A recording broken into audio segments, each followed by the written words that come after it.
All jurisdictions count for. All right, thank you, Sergeant. Ladies and gentlemen, please be seated.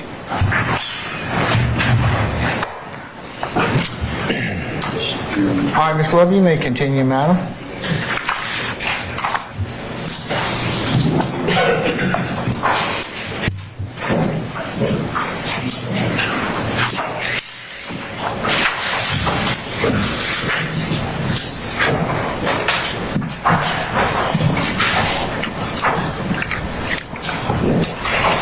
Check your belt now.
Back to you.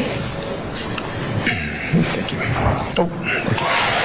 And just as soon as we start back sharing, when we left off, I was about to ask you about clothing and attire, specifically examples of gang wear that you have experienced and seen during your time as a gang investigator. Yes, ma'am.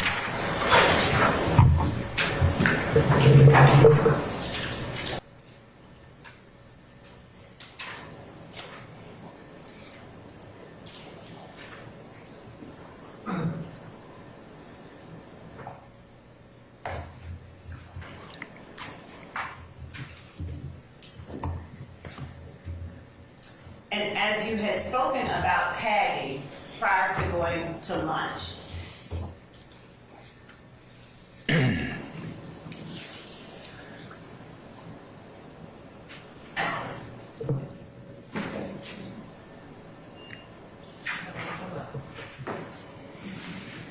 as we get that straight, you talked about tagging before we went to lunch.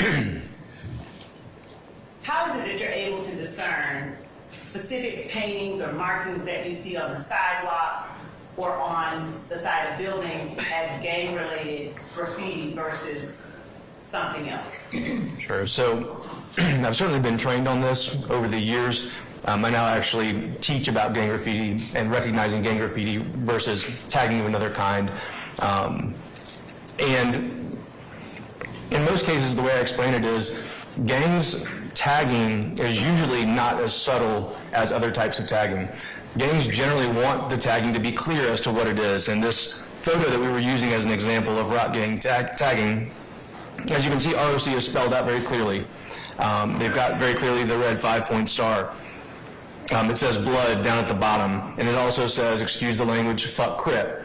None of those things are masked or hidden in that meeting, and most gang graffiti is of this type. There are really two things that I look for to determine whether something is potentially going to be gang graffiti. And one is the content, which, as I've said, is usually fairly clear. But what does the graffiti actually say, or what is it actually an image of? Is it an image or, bless you, is it an image or language directly related to a specific gang? The other is the context. Where is it? Gangs typically tag their own territory to assert their dominance or their control over a particular area, or they may potentially tag in a rival's territory in order to disrespect the rival gang, which can sometimes begin a violent back and forth. While gangs could potentially tag in other areas, usually that's what we're going to see.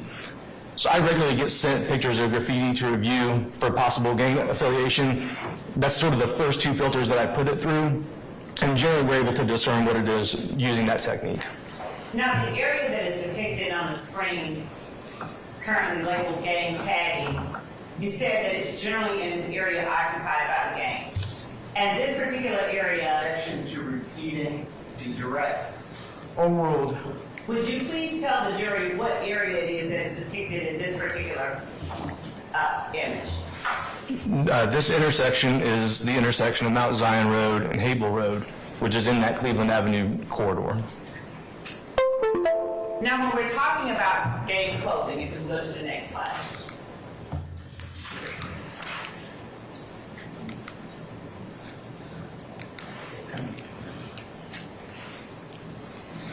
I've collected it. Okay. As we're talking about gang clothing, looking at the slide here now, would you tell the jury what it is that you've seen during your time as an investigator and the significance that it holds for you? So we began seeing rock crew gang members wearing these particular shirts that they had made. Obviously, it says very large on the front of it, it says, "So what, we blooded." And this was the first really public statement that I recall for one of our local gangs making this big, bold statement that they were associated with a national or traditional gang. And they were wearing these obviously quite publicly. You'll notice on the back of it, it says Red Cartel and Creek City Records and Rock Gang. Those three crews that I mentioned earlier. And the words, "So What We Blooded," there's actually also the title of a song that was published by some members of Red Cartel as well about their blood gang affiliation. Is there significance to the fact that there's this abundance of red on both shirts? There is, and actually this is the front and back of one shirt. I want to make sure that's clear. But the shirt is obviously in red. That color is associated with Bloods street gangs, or gangs that associate with the Bloods. Now, you mentioned that that was a song that was published by a member of Red Cartel. Is Red Cartel a record label? I don't believe Red Cartel was ever actually a record label, but I don't know that for sure. Was Red Cartel a criminal street gang? Yes, ma'am. Now, is being a rapper or a performer and being a criminal street gang member, are those two mutually exclusive? They're not mutually exclusive. So you can be both? You certainly could be. You go to the next one.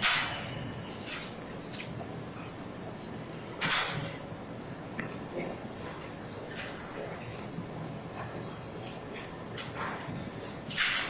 You've talked about the types of activity that you've seen or that Raised on Cleveland engaged in.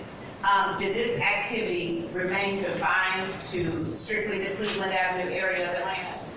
Oh, no, ma'am. Would you tell the jury a little bit about how it touched other parts of the county? So there were certainly other crimes that rock crew members were suspected of. One of them, actually two of the more notable ones that we investigated early on in our working of this gang, one was ATM theft. Objection. What's the basis? Mr. Sharp? Your Honor, under 704. Okay, I got it. Discussion. I got it. I'm going to overrule your objection, sir. Your Honor, this is other people not on trial. I would object to that. Your Honor, these are incidents that have, these are personal experiences as well as experiences that Detective Belknap is. Your Honor, I object to speaking. Objection. I'm going to overrule the objection. You may continue. One of those crimes was ATM thefts. Members were suspected and in some cases arrested and prosecuted for stealing ATM machines all around the metro Atlanta area. Some members were also engaged in armored car robberies. They were robbing the operators of armored cars in several places around the metro area. Their narcotics trafficking and sales were predominantly in the Cleveland Avenue corridor, in that turf or that territory. But some of their aggravated assaults, some of their shootings, and even some of their homicides were in other parts of the city. Was there a particular person who was known to be the head of Rock Crew? Yeah, the leader, the head of Rock Crew was Quentin Porter, who they called Big Boo. Now, did Rock Crew remain a single unit or a sort of singular gang, or did it transition into something different?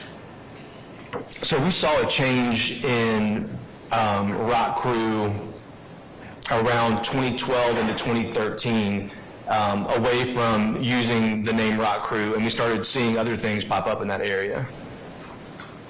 Do you know, or are you aware of what it was that happened before that precipitated that change, or that may have contributed to it, based on your experiences? There were, I would say, two. Your Honor, based on confrontation clause in the testimony. Overruled. Without speaking about words someone else said specifically, just generally the things that occurred. Okay, I'll do my best to abide by that. There were really, I would say, maybe three things that we observed that coincided with this change or this shift that appeared to have some influence on this change. One was law enforcement attention on Rock Crew. They had been obviously responsible, as I've mentioned, for a number of high-profile crimes, and the Atlanta Police Department, along with federal partners, including the FBI and the U.S. Marshals, had conducted multiple investigations that led to many arrests of Rock Crew members. And at that point, quite a number of them were in jail, and at the very least, what we were told in some of our interviews. Yours said and confrontation clause.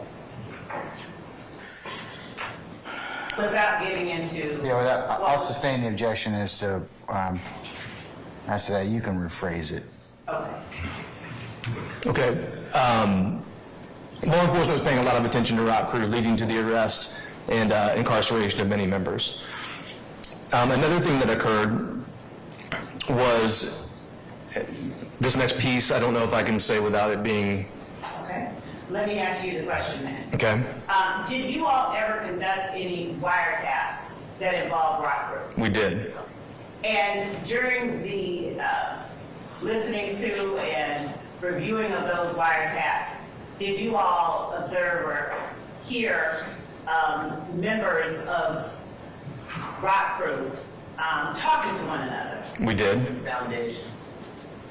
Would you tell the jury what it was? I sustain as to form. As to form. You can rephrase. Would you tell the jury what it was that led to you all having a wiretap on Rock Crew?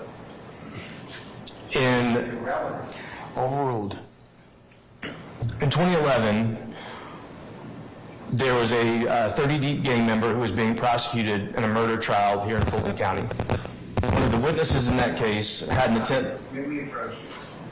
This has nothing to do Mr. Steele? with Mr. Mr. Steele? Yeah. Don't do that. You can approach.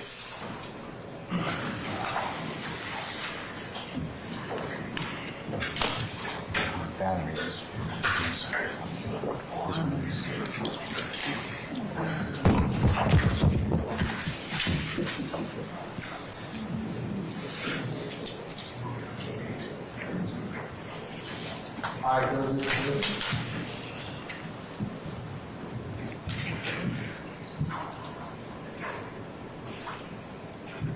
Stop moving.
Mr. Steele?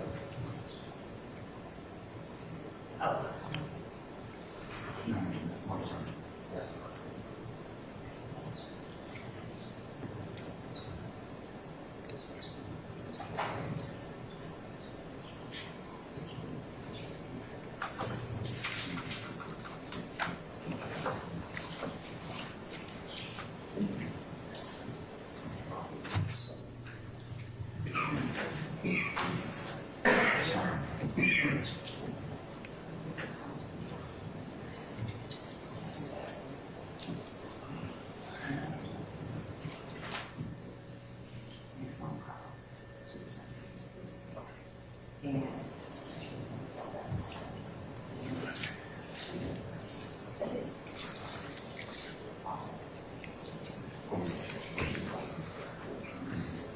Yes, I said.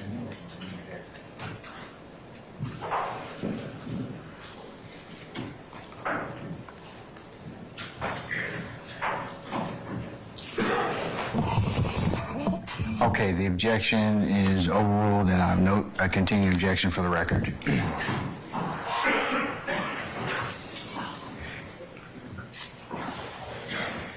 So Detective Belknap,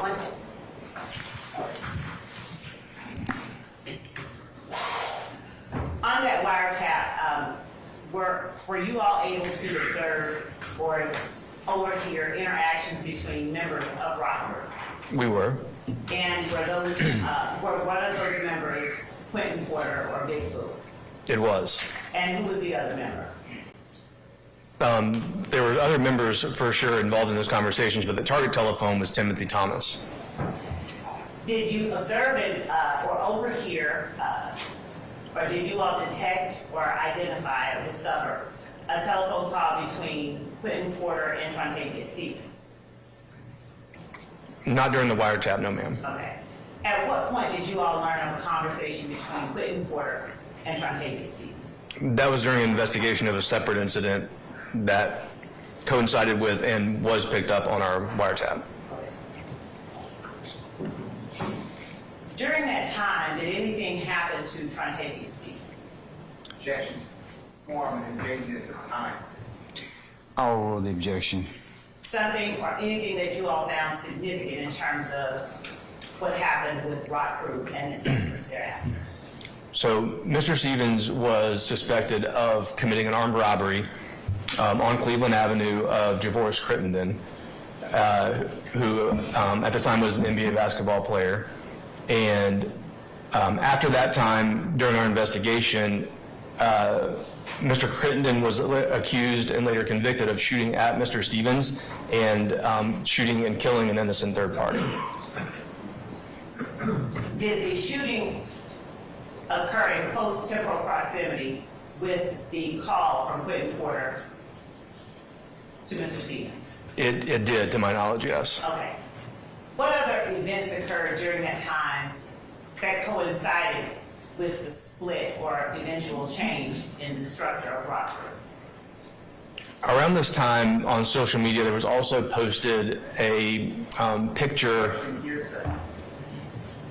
Your Honor, we're not talking about a statement, out-of-court statement being offered for the truth of the matter asserted. We're talking about an observation I'll overrule the objection. on social media. I'll overrule the objection, Mr. Steele. A picture of a page that came from a discovery package from an Atlanta Police Department homicide investigation was published to social media. In the picture that was posted to social media, the investigative summary stated that Mr. Porter had given a statement. Objection. And objection. Ivy, you gotta speak up. Bless you. Foundation. All right. That's your objection? Yes, ma'am. Your Honor, as to what was in the report that was posted to social media, again, we are not offering it for any truth of the matter asserted, and we can actually get through this testimony without. All right. I'm going to overrule the objection. That was your objection. What was your objection, Mr. Harvey? I didn't deal with that, sir. Testifying about an investigative summary that is indeed hearsay. And if it's not being offered for the truth, then and it has no relevance under 401. It's more prejudicial over under 403. And I would ask you to give a cautionary 105 instruction to say this testimony is not offered for the truth of the matter asserted. Yes, ma'am. Your Honor, And I object to arguing these. We have come to the bench for the defense objection. I think we should come to the bench for the argument on our objection.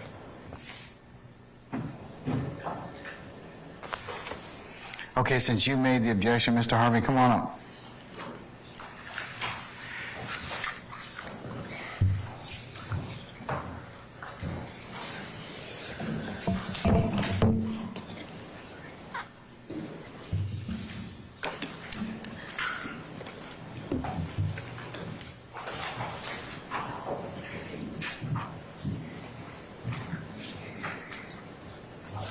Yes, yes.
Miss Love, I can't hear you.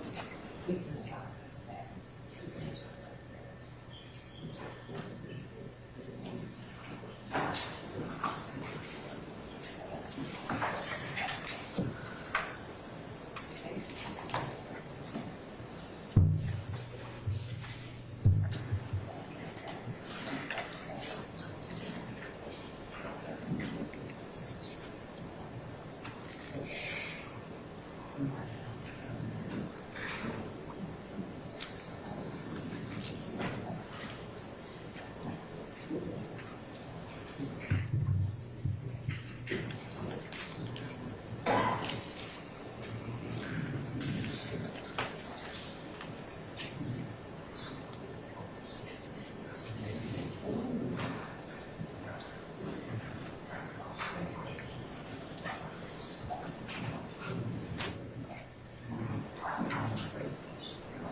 Okay, I sustain the objection. Detective Belton, now, without speaking specifically about the content of the report, were there members of Rock Group, or were there persons who were sort of put on blast? Yes, ma'am. All right. And in the gang culture, can you tell the jury whether it is unusual or if it is often that things of that nature, homicide reports or investigative reports, parts of it are put up on social media? With increasing frequency, yes, we are seeing that. And what is the purpose of that generally as it relates to the gang? Objection goes to other person's speculation. Overruled. And go ahead. What is the purpose of that as it relates to gang culture and law enforcement investigations? Currently, what is probably our greatest challenge in investigating street gangs is witness tampering. And this activity has been a significant part of that, where potential witnesses or victims that are cooperating with police can be outed on social media to a large number of people on a very short amount of time, thereby making it very difficult to get people to testify, to report crimes, and to be witnesses in crimes. What was it that you observed or that law law enforcement observed as it relates to the structure of Rock Crew shortly after these events? Well, essentially, Rock Crew, as we had seen it, nearly disappeared from Cleveland Avenue. We didn't see that name in use anymore, and we didn't see the same activity centered around that set of identifiers happening on Cleveland Avenue. What was it that you saw in its place?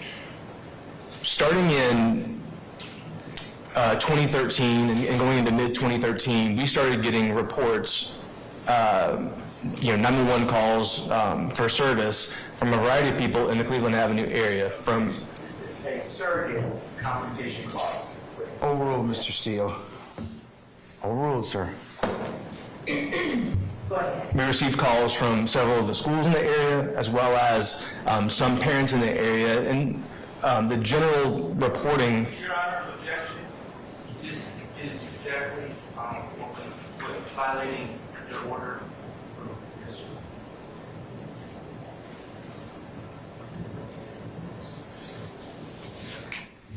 Come up here, Mr. Short.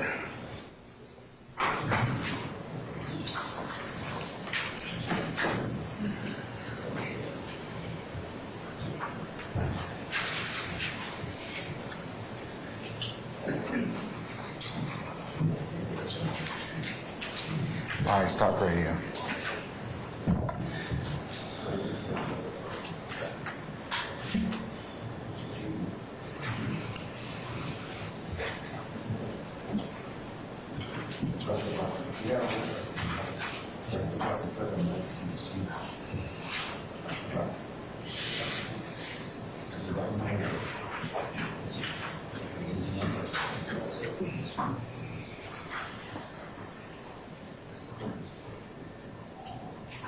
Mr. Sharp, I can't hear you. We just-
Detective Belknap, in what context did you start to hear?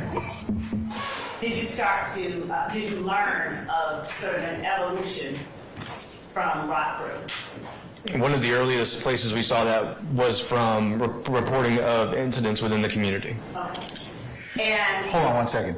If you have a device that is a camera with a shutter or anything else that is making noise, please put it on man mode. I told you that yesterday, or I'm going to have it removed.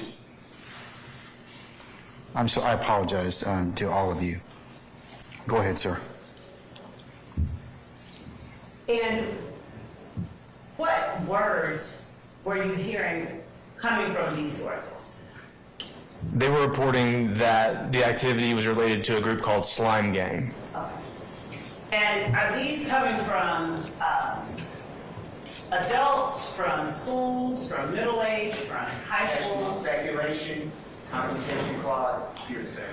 I'm going to sustain it as to one of the bases, form, and so you can rephrase that, okay? Yes, sir.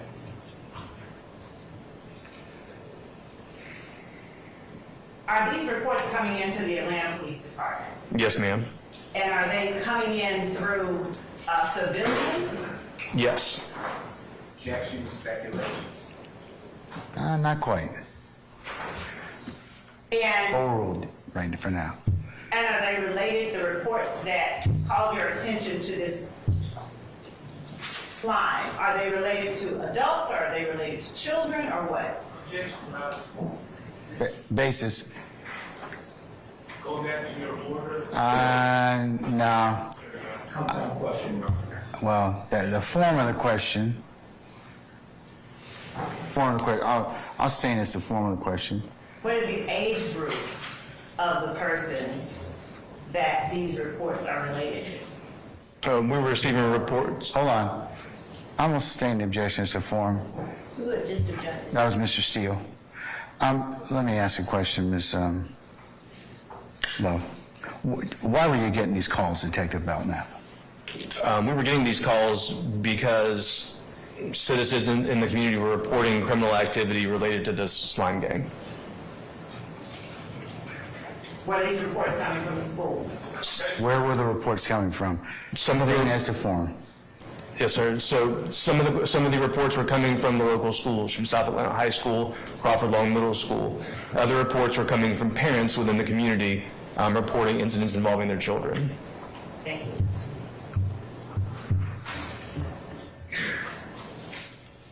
Did APD's investigation, or did APD begin investigating any particular groups as it related to those reports? We did.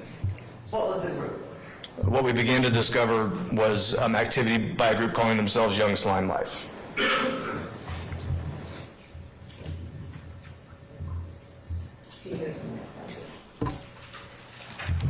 So, what are you able to tell the jury about the group called Young Slime Life? Through investigation, we discovered that the gang was formed in late 2012. We've identified over 100 members and associates as of the present time. They were based in the same area as the previous rock crew, and in fact, what we discovered was many of the members now claiming to be YSL actually had previously claimed to be members of rock crew. Right. Now, did this group called Young Slime Life, did it consist of 3 or more members? It did. Would you tell the jury whether or not there were any other indicators about this group that would qualify it as a criminal street gang? Objection, Your Honor. Basis. It's beyond the ken, it's not beyond the ken, excuse me, of the jury. All right, overruled. I believe we can advance the slide. We have a demonstrative. What we observed was that the group had a common name, which was Young Slime Life. Among the symbols that they used included wearing red bandanas, but also we saw the use of green bandanas. They used expressions like the word slat, which we discovered stood for slime life all the time, and they used that word slime in a variety of different ways. We saw people tattooing certain identifiers on their person, including the letters YSL, the phrase slime life, and also using 5-point stars and red accents in some of those tattoos. Graffiti was similar identifiers, but seeing that tagged in the community.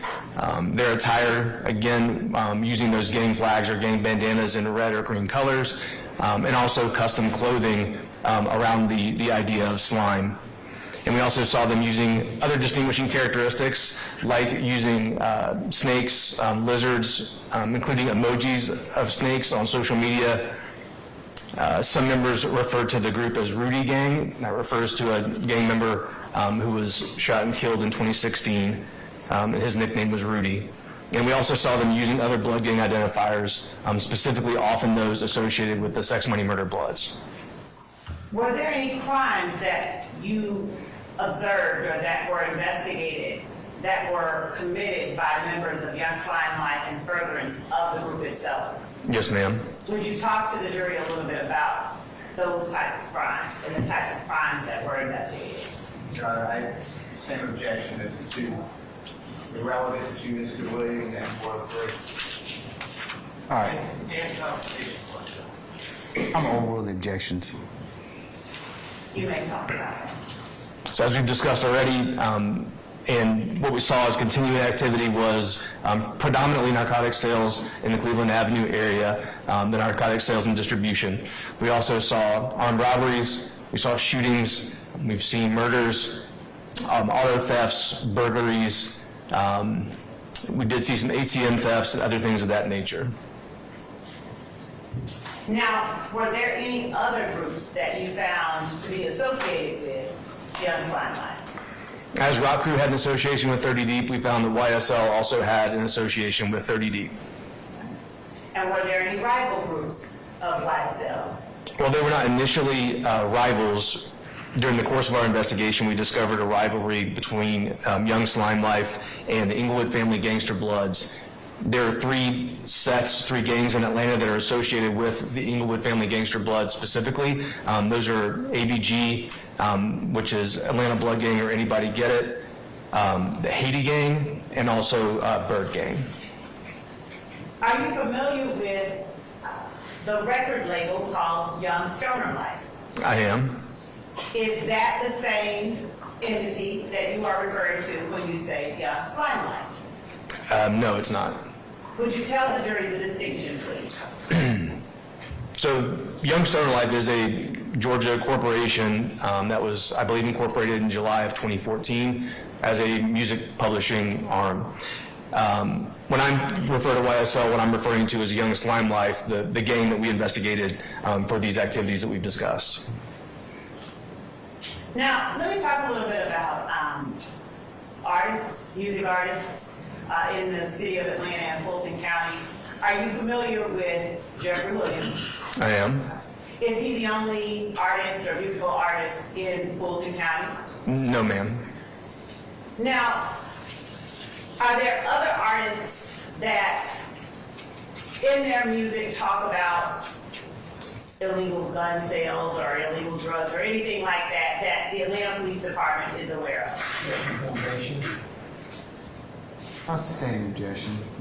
You can rephrase or lay more foundation. Has the Atlanta Police Department ever investigated anyone because of something that they wrote, music-wise?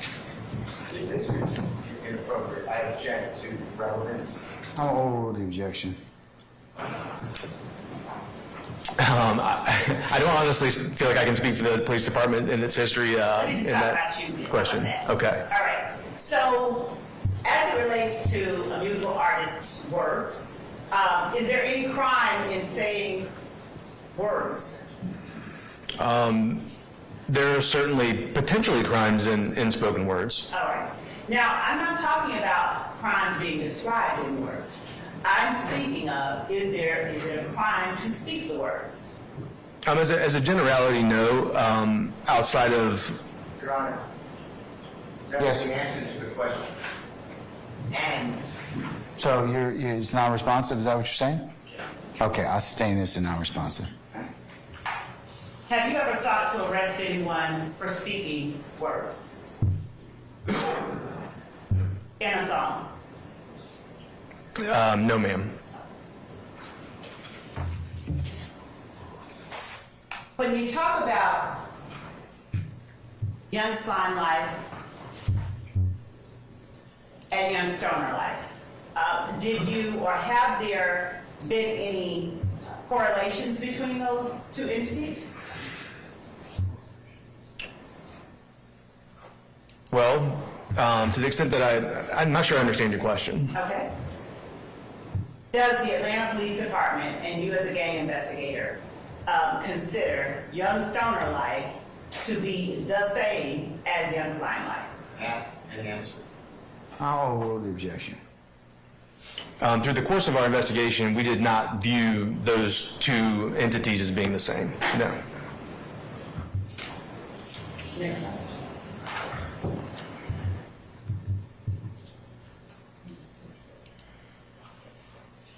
Would you talk a little bit about gang colors as it relates to your expertise as a gang investigator? Sure, and as mentioned, gangs often represent their gang through the use of specific colors, just as a visual identifier to represent that gang.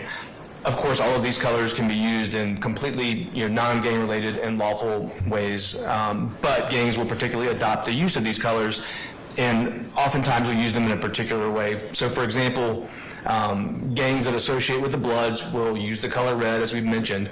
They'll also often associate those colors with the right side of their body. This is a counter to the rival Crips, who often associate their colors and identifiers with the left side of their body. So we may see those colors used on the right side. Picture here, and just an illustration of wearing a bandana, a red bandana on the right side of the body. Here's another example of use of a bandana, maybe worn tied around the head, tied around the neck. I think we saw a picture earlier of using the bandana tied around belt loops. We often will see that tied on the right side of a belt loop. This also, as you can see, is an example of a gang tattoo with the letters YSL tattooed on the right side of the face. And in the event that I did not ask this question already, in your opinion, Young Slime Life is a criminal street gang? Yes, ma'am. Would you go ahead and talk about gang colors as it relates to the image that is depicted on the screen? Sure, and this is a picture of Mr. Stevenson, who went by Rudy and who is unfortunately deceased, and the use of the green bandana that we saw used with YSL. Next one. And you can, I believe, use the clicker now, so I'm going to see if it works. All right, and this photo, again, the use of the green bandanas, and also we're beginning to see hand signs in this picture. The YSL hand sign made this way. Now, as the YSL hand sign that you just held up, would you explain to the jury what, because I saw fingers, would you explain to the jury what it is that you're doing with your fingers? Sure, so this would be the Y here, and then I guess these fingers form your S, and then this is the L. And is that distinguishable from the classic peace sign? It is. All right. Now, go to the next slide. What about gang tattoos? Would you talk to us a little bit about that and YSL as you see them? As I mentioned, we began seeing members of this group tattooing themselves with YSL. So this photograph was taken during arrest of Trontavia Stevens, and he has YSL tattooed on his body. And this was in addition to previous tattoos that we had seen and tattoos observed on this day, where he had Rock Crew Cleveland Avenue tattooed across his fingers.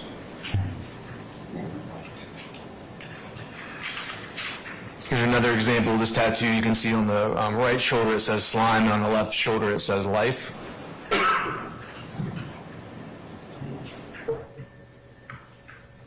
And here another example of YSL being tattooed on the right side of the face.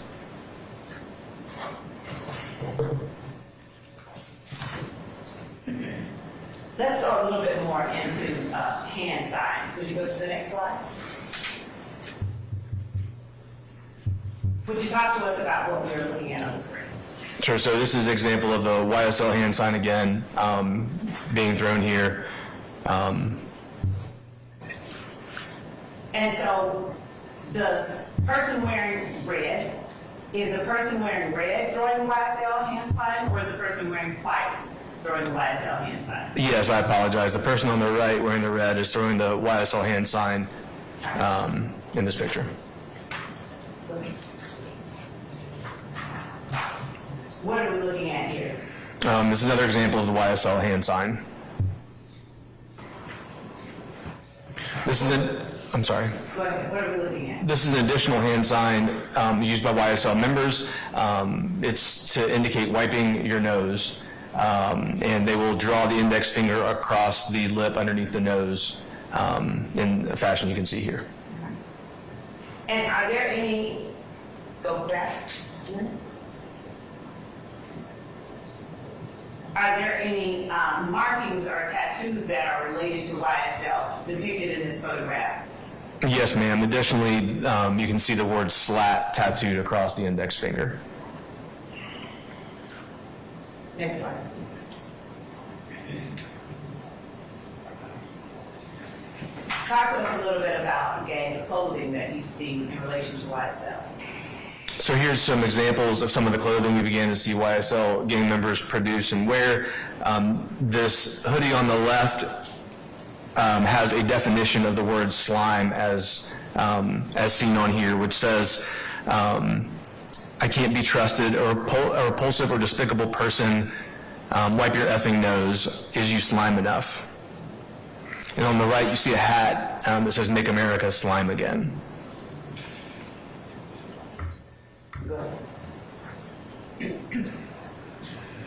What gang graffiti have you observed as it relates to the gang YSL? So this is an example of what we've seen, where we'll see YSL and then slat, or some combination thereof, tattooed various places around the Cleveland Avenue area.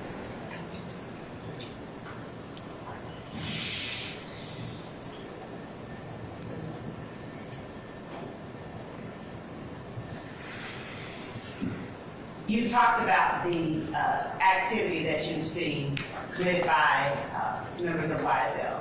Did that activity constitute criminal street gang activity, the activity that you described? Yes, ma'am. And has that activity been confined to the Cleveland Avenue area in Fulton County? It has not. Has a large part of that activity occurred in the Cleveland Avenue area in Fulton County? I would say so, yes.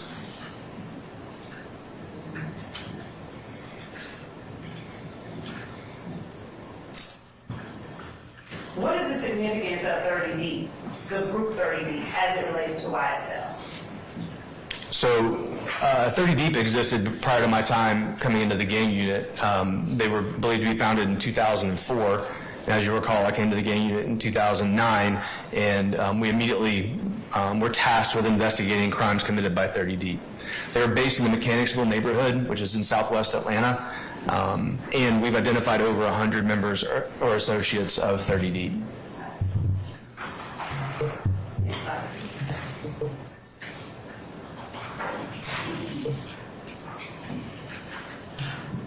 What about 30 Deep allowed you to categorize it as a criminal street gang? So looking at this from the perspective of our direction from our gang law, we see that 30 Deep has a common name, which is 30 Deep. They also had several, as we mentioned before, of these sets, of these sort of subsets or cliques within the gang.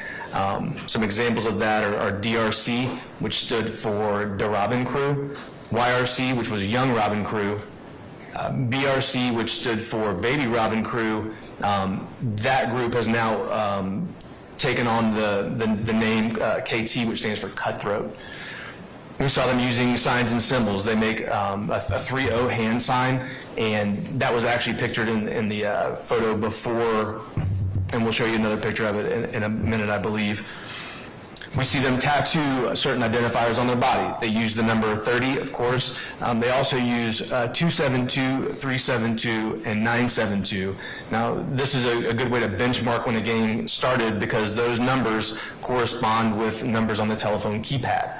Now in the era of smartphones, we probably can't even say the last time we saw a telephone keypad, but at the time, this predated wide adoption of smartphones.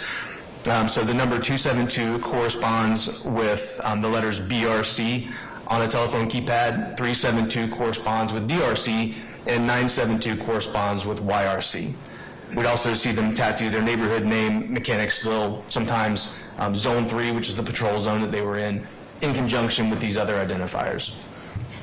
We would see graffiti and tagging of that number 30 Deep, as well as other identifiers.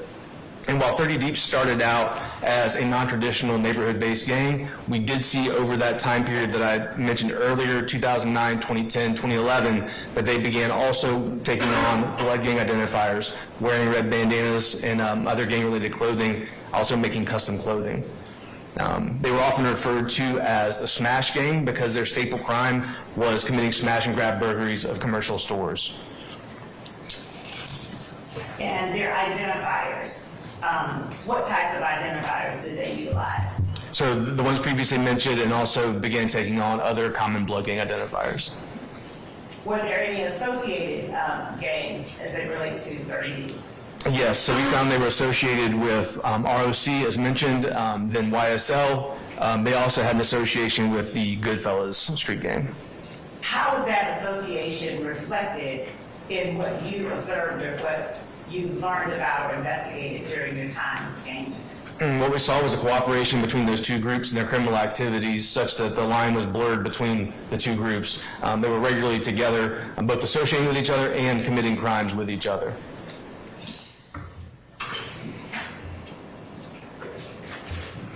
As it relates to gang colors and what is depicted in this slide, what is it that you are able to tell the jury about 30D and its identifiers? So what you can see here is the use of the red bandanas again, and we're beginning to see that use here in these pictures. And what you're also seeing is the 30 deep hand sign that everybody is throwing up in this picture. And are you able to make that hand sign? I can. So this is the 3 right here, and then the O in the middle for 30. Next slide. Here's another example of the hand sign. This is an example of that tattoo I mentioned earlier, tattooing 30, some part of their body, in this case on the face. Here's an example of the 372 for DRC. And here's an example of KT for cutthroat, tattooed on the throat. And this is an example of their gang tagging. You can see the 30 sort of in the middle on the left, also DRC in there with it. And there are a couple other sort of clicks from that area that are on here as well. And going into the next slide. Here's another one, a large 30 tattooed. And this is also going into that period where they're associating with the Bloods, and the person you see depicted here is throwing up a hand sign we'll discuss more, I believe, in a minute, which is the two guns hand sign associated with the Sex Money Murder Bloods. And you got into exactly what I was going to ask next. How are you able to tell that just this number of 3 and 0 with face is associated with 30D? Well, again, there are two ways that we do this. One is that we look at the content of it, and it's the number 30. There's also a 5 there, as you see in the middle, that 5 again relating to the Blood Gang. But this picture was taken in Mechanicsville, and the person depicted in this picture is a member of 30D. Okay. And what are we looking at in the slide depicted here? This is another picture of a gang tag, and in this case, this picture was actually a tag that was put on the side of the Atlanta Public Safety Headquarters building across the street from our city municipal court. So here we have 30 deep in Mechanicsville tag on the wall. Now, what's the significance of the slide with the shirt depicted here and the lettering on the shirt? So the initial message is obvious. It says 30 deep. And then again, excuse the language, it has the word bitch below. What you notice is something we mentioned earlier, which is the crossing out of the letter C, using the letter X in place of it as a disrespect to Crip gangs. The shirt itself is in red and white, the print on it is red. The wearer of the shirt has a red bandana tied around his head and is throwing that Sex Money Murder Gang hand sign. Here's some more gang clothing. So they have the 30 right here with the DRC, so 30 and the Robin crew. The picture on the right, YRC, DRC for life. In the picture on the left, you also see the wearer throwing a B hand sign that's associated with blood gangs. And are you able to show the jury how that is made with your hands? Yes, it's made like this. And what about what we're looking at here? So more gang clothing, the 972 KT4L. The 4L stands for life, so cutthroat for life. On the right, you see BRC with the 272 in KT and the gang moniker below that. Next slide. As far as the criminal activity that 30D was known to commit within Fulton County and other areas, could you talk about that? Sure. 30 Deep was heavily involved in narcotics distribution and sales in the Mechanicsville community, but what they're most known for, I've mentioned already, which was smash and grab burglaries. They essentially pioneered the art of stealing a car, driving it through the front of a store, and then sending, 5, 6, 7, 8 people inside to run in and grab as much stuff as they could, run back out, and then sell those things on the street. And when I came to the gang unit in 2009, the Atlanta Police Department greatly expanded the gang unit to respond to that exact trend. And we were tasked with attempting to interdict those crimes and stop this rash of smash and grab burglaries. But members didn't just do property crimes. They were also involved in quite a number of shootings, several murders, a lot of aggravated assaults, a lot of stolen cars, high volume theft from autos, sometimes breaking into 20, 30, 40 cars at a time. So everything from property crime to violent crime. You talk about sex, money, murder. Tell the jury the significance of sex, money, murder, and what exactly it is. Sure. So Sex, Money, Murder is a traditional gang that was formed back in 1992 in the Soundview housing projects in the Bronx in New York. That gang was initially a drug trafficking organization, and it later was part of the original group that formed the UBN, or United Blood Nation, which was formed within the Rikers Island prison facility there. The formation date, October 31st, 1993. There's a second date that some people benchmarked out of July 16th of 1993. Both those dates are used in gang literature. Sex, Money, Murder joined the UBN on June 6th of 1996, while its founder was being held at Rikers Island. And what were some of the identifiers that you have through your training and experience, to be associated with sex, money, murder? So the gang's name is Sex, Money, Murder. They may call it Murder Gang or some variation of that as well. They use common blood gang hand signs and symbols, including red bandanas, 5-point stars, which represent that number 5. The number 5 actually comes from the number of the 5 original UBN sets that formed the United Blood Nation. They say blat. We mentioned slat before. Blat means blood, love all the time. As a sort of counter to that, Crips will say clat, which stands for Crip love all the time. So there's all these different variations across different gangs. These guys say blat.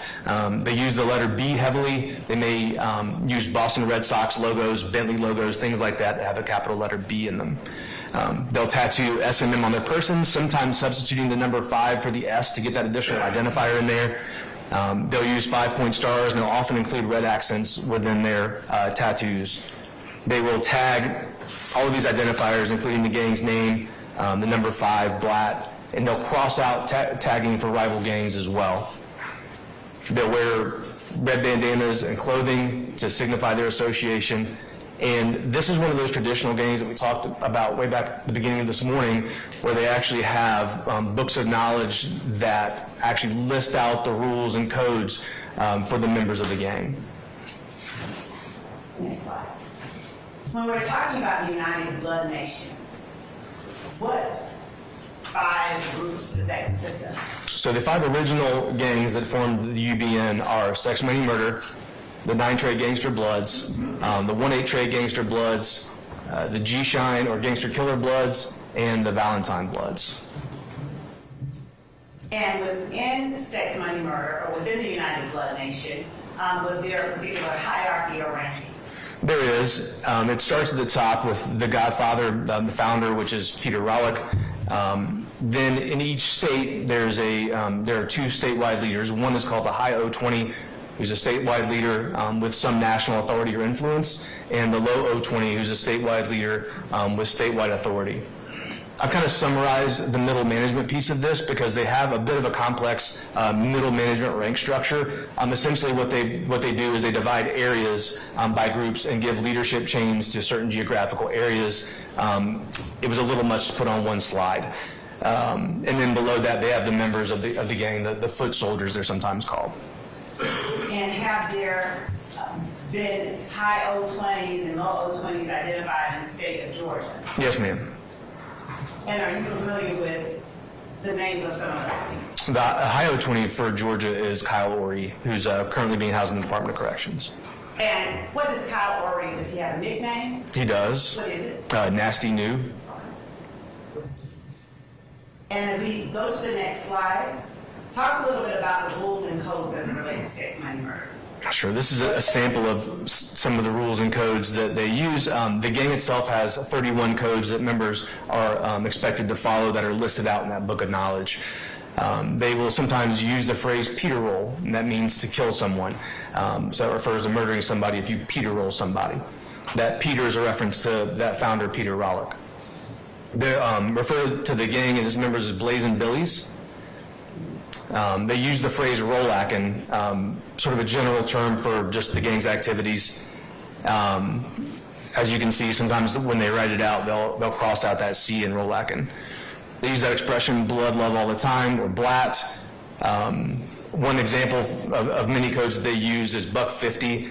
In the prison system, that's a phrase used to refer to slashing somebody's face with a razor and causing them to have 150 stitches. That's the idea behind that. And then they'll use things like 311, the numbers 311. These refer to, these numbers reference back to the alphabet. So C is the third letter of the alphabet. K is the 11th letter of the alphabet. So they'll use 311 to mean crypt killer. Now, you spoke about a book of knowledge. The next slide.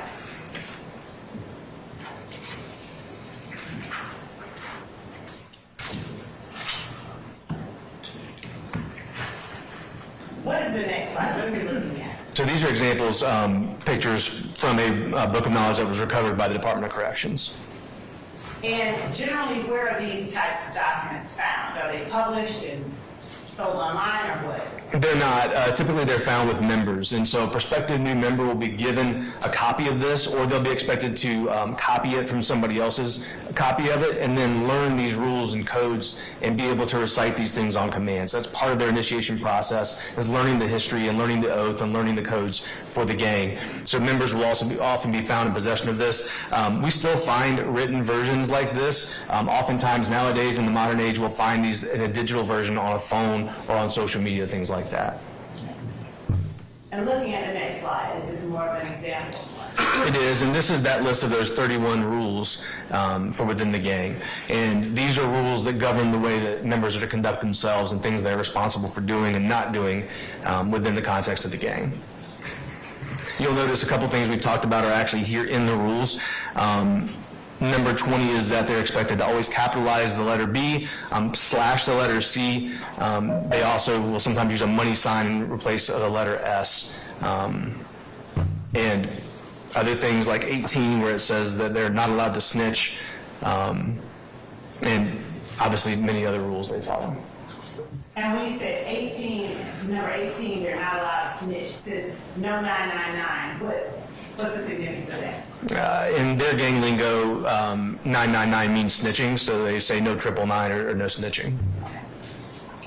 You talked about the founder of Sex Money Murder. Looking at the next slide, who is that we're looking at? And this is Mr. Rollick.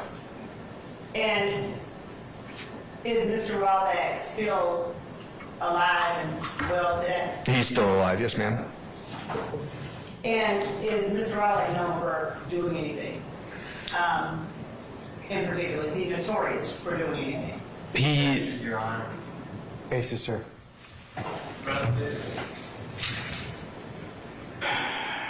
Yeah, I'm gonna sustain the objection.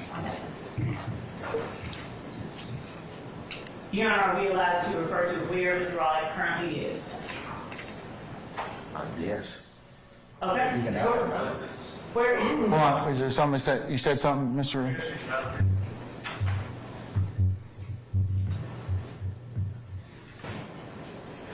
Yeah, I'll sustain the objection. Does Mr. Rollick currently still have any significance within the gang itself? Mr. Rollick is still considered to be the founder and leader of the gang, although he's not, I don't believe he's currently in operational control of the gang. And as we go to the next slide, we can tell the jury what it is that is significant about that. So this is an example of those gang colors that we talked about before, and the use of a red bandana, oftentimes seen in the back right pocket. As we look at the next slide,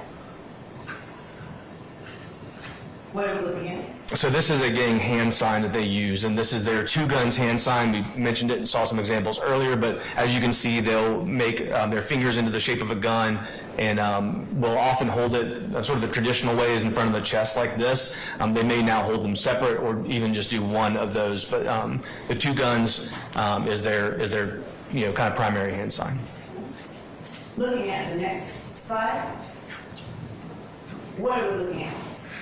A large tattoo, as you can see, it says sex, money, murder, with some bandana print sort of elements to it as well. And there's also at the top, there's a 5-point star with a capital B in the middle with SMM below it.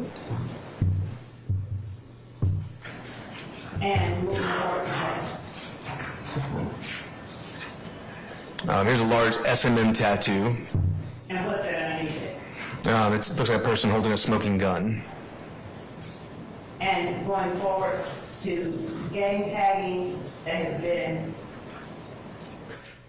observed. Yeah, so this is a picture actually from Mount Zion Road at I-75 several years ago, sex, money, murder tag. You see some stylization in the tag itself, but it clearly says sex, money, and the SMM for sex, money, murder. We talked earlier about two different entities, Young Stoner Life and Young Slime Life. In gang culture, is it unusual to find legitimate organizations or legitimate businesses associated with criminal street gangs?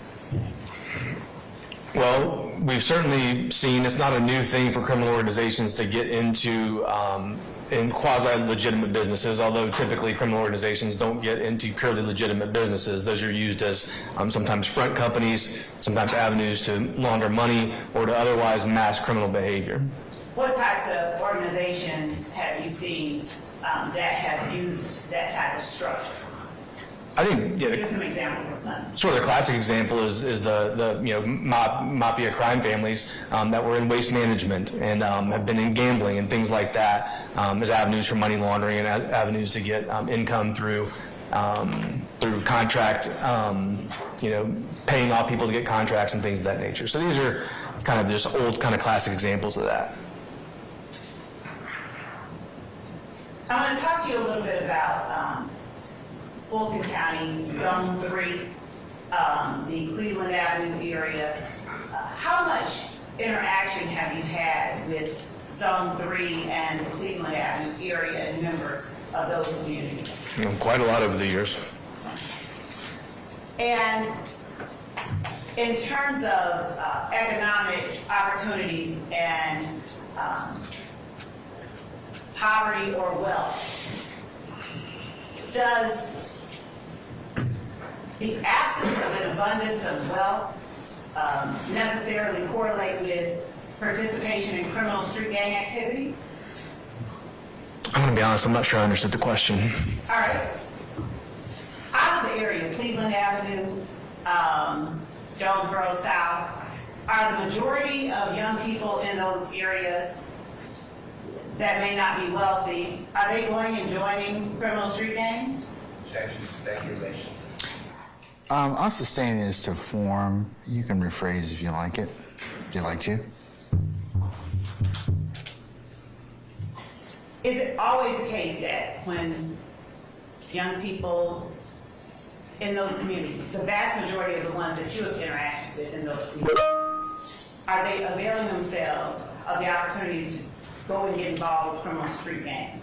Foundation. I'll sustain it.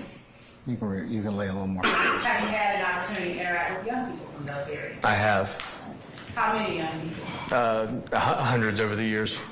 What ages? All ages.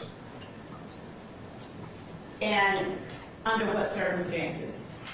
Under a variety of circumstances, certainly in our investigations of criminal activity out there, but also just patrolling the area. I've had the opportunity to respond to crimes out there. I've interviewed victims of crimes. I've interviewed moms. I've had certainly many conversations with citizens who live in the area and deal with crime issues in the area. Of those young people that you dealt with, have the majority of them been involved in a criminal street gang? No, ma'am, not at all. Basis. Also, confrontation. Okay, I'm gonna overrule your objection. Confrontation, I'll overrule that as well. You can answer that. What did you say? No, not at all. So, based on your expertise as a gang investigator,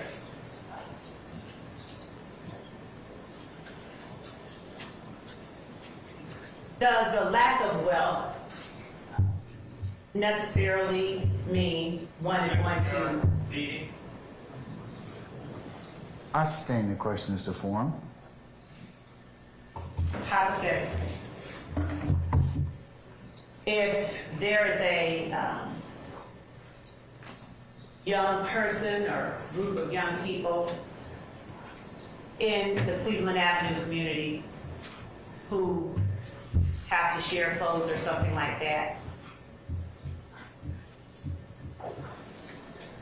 based on your experiences in the Cleveland Avenue community and your investigations as a gang investigator, This is outside his expertise. Overrule the objection. Overrule the objection, Mr. Sharp. based on your experiences, your training, and your background, do those factors necessarily mean that a child is going to get involved in criminal street gangs? So what we would say is that these areas are high-risk areas. The youth that grow up in high-crime, high-poverty areas are at higher risk for joining street gangs, although they join street gangs in a very small percentage. The vast majority of children who grow up in these neighborhoods do not join street gangs.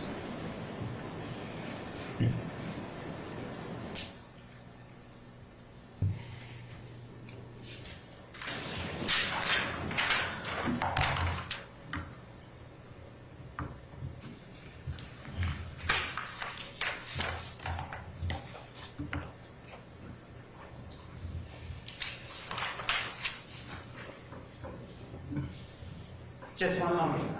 Yes, ma'am.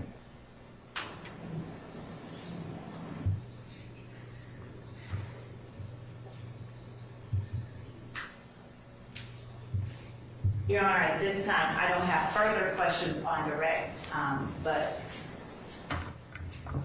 based on whether or not there is cross-examination, I would like to reserve the right to recall the technical.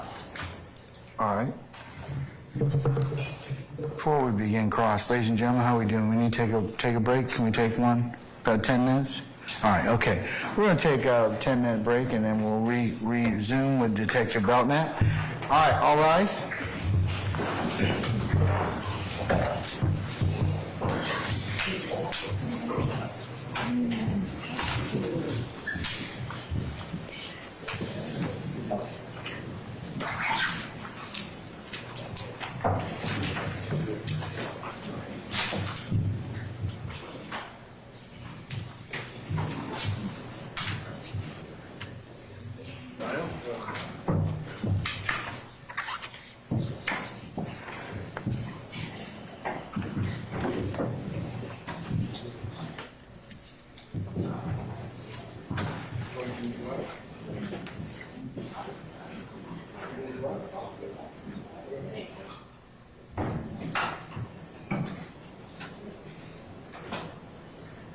All right, our jury has left us. We'll be in recess 10 minutes.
sir.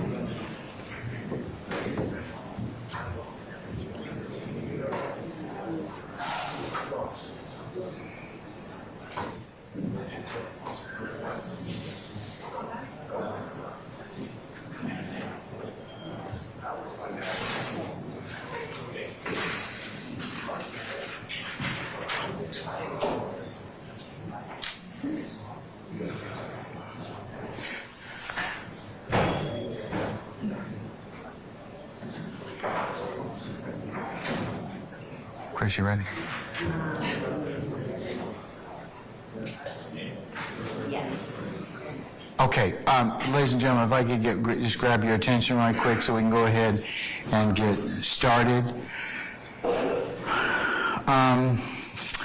Before we go ahead and summon our jurors, I just wanted to pose an inquiry to our members of the media here.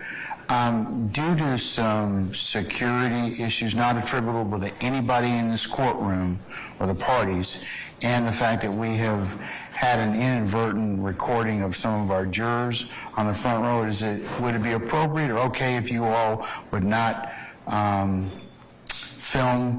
continue to film Detective Belknap? You're welcome to go ahead and do the audio, but is that something that you all would be willing to do, please? Everyone okay with that? Okay. All right, we're going to go ahead and call for our jurors at this point in time, and let's summon Detective Belknap, please.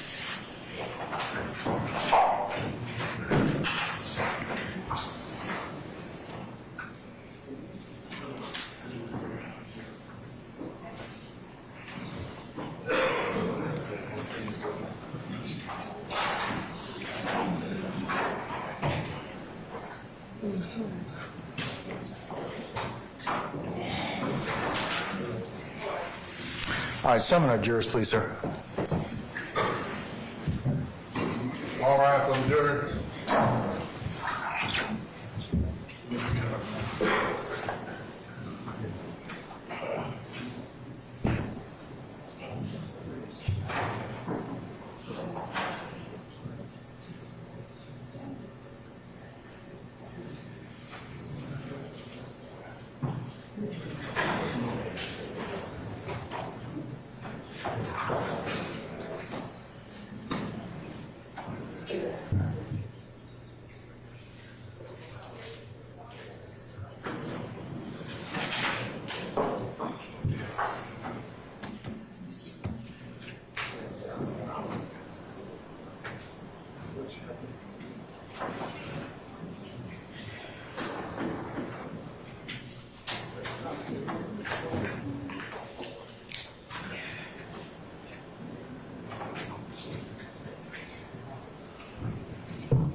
Hurry up.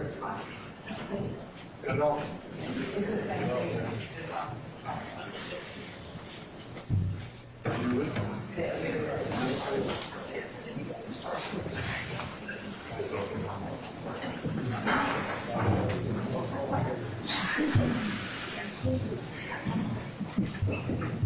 All right, ladies and gentlemen, please be seated.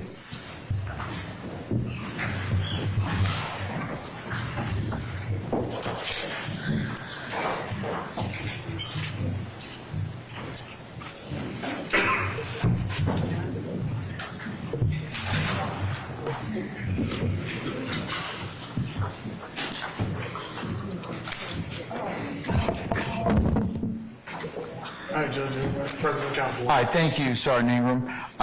Okay, Ms. Love, is there any further examination you'd like to make of our witness? Yes, Your Honor. Okay, all right, you can go ahead and resume. Thank you, Your Honor. Detective Belknap, when I asked you earlier regarding have you investigated people for words and you paused? Would you explain why it was that you paused? I'm sorry, excuse me, I can't hear the question on the microphone. It's on. It's on.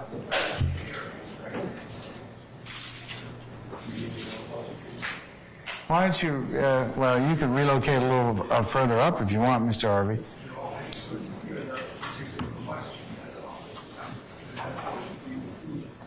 Okay, all right. Repeat the, do you know what the question was now?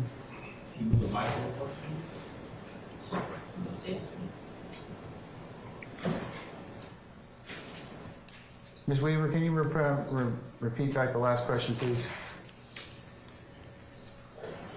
Detective Belknap, what I asked you earlier regarding have you arrested people for words and you paused, would you explain why it was that you paused? Well, let me read that again. Detective Belknap, what I asked you earlier regarding have you investigated people for words and you paused, would you explain why it was that you paused? Detective Belknap, when I asked you earlier regarding have you investigated people for words and you paused, would you explain why it was that you paused? I always try to be as fair and Objection closed. I'll sustain the question. Or sustain the answer, I should say. Can I? You can rephrase now. Okay.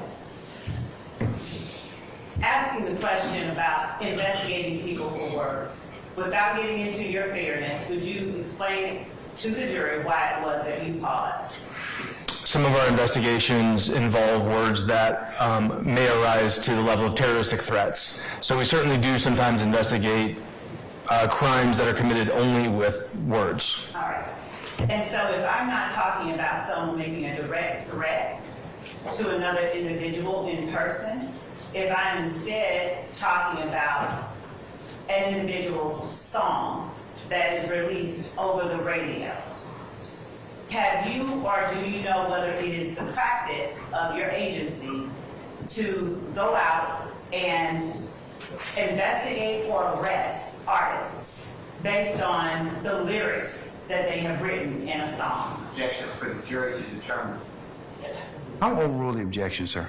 Objection leading. Overruled. No, it's absolutely not our practice.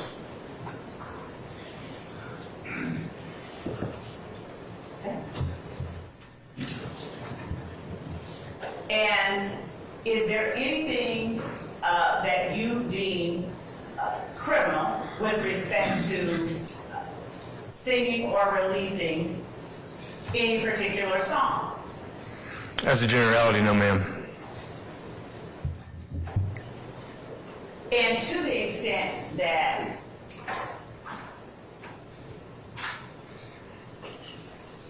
you come upon or are even considering things like lyrics in an investigation, would you explain how or of what relevance something like that would be to something like a gang investigation?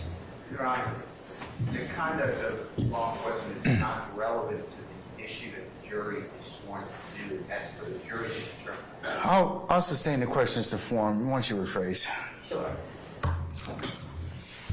If lyrics are not criminal, if it's not a crime to release a song saying whatever you want to say, is there ever any evidentiary value to be found in things like a song? Your Honor, this goes to the state of mind of somebody. This is not the jury. They make this decision on a basis. It is not, Your Honor, and I can respond with the court's permission. Why don't y'all come on up?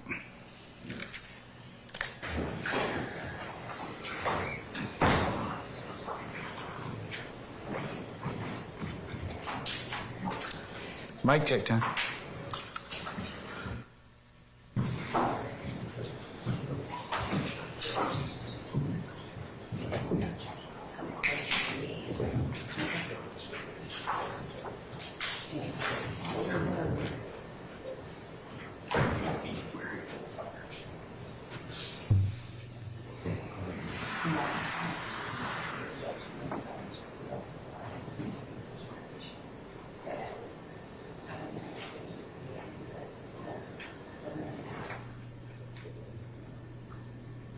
relevant to an investigation to look into.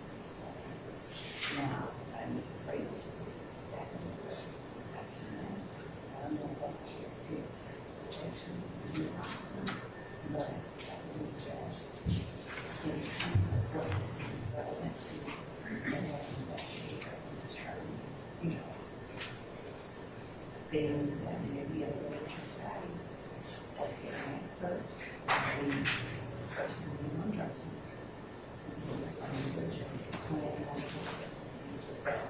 Sort of information to be around.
Yes,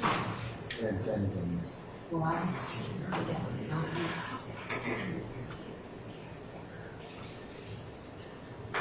so, my son, this was not, can you guys hear me? No.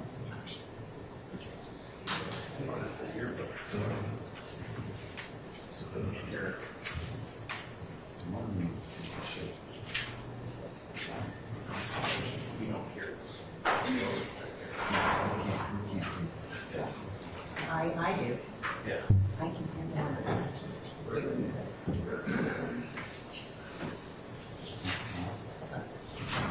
me tell you what.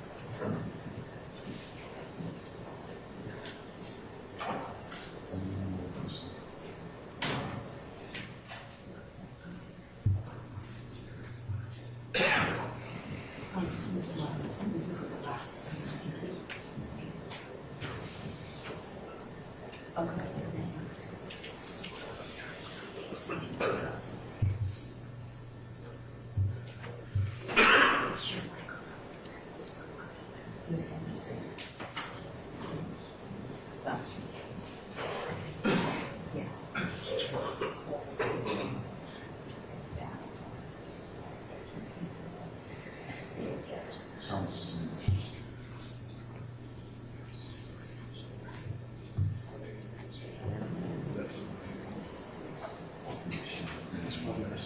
He's only turned down the headphones, but it's only down too high.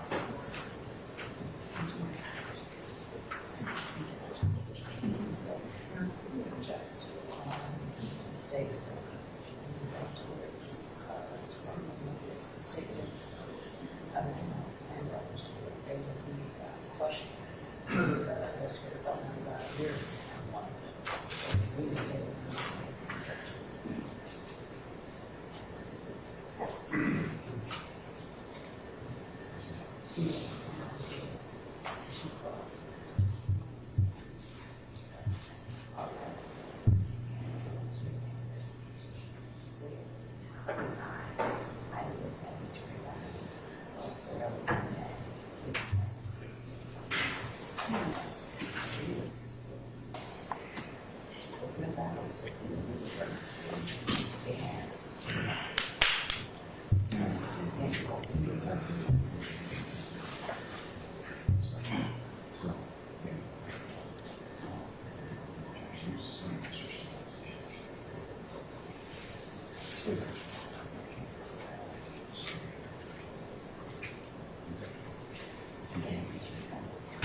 All right, I've sustained Mr. Steele's objection, overruled Ms. Westmoreland's objection.